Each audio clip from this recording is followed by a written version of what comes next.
Хайырлы күн. Сіз мен білуімше Қазақстанда оқыдыңыз. Аха. Түркістанда оқыдым, биыл бітірдім.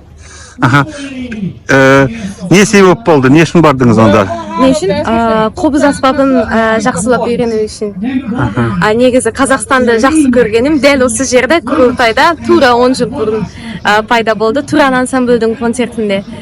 Туран келіп, олардың концертінде жүрегім елжіреп кетті. Содан бастап Қазақстанды жақсы көремін. Тілін үйренейін деп едім, аспаптарын үйренейін деп едім.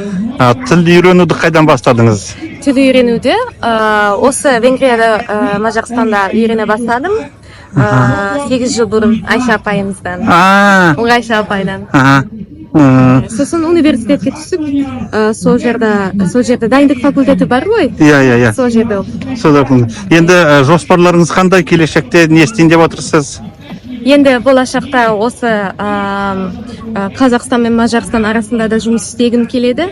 Және әрі қарай өз елімде оқып, және Қазақстанда үйренгендерімді, қобызды, домбыраны дамытқым келеді. Көп сәттілік сізге тілеймін. Рахмет. Өміріңізде тек ақ жол болсын. Үлкен рахмет. Сіздерге барлық жақсылық тілеймін. Аман жүріңіз. Рахмет.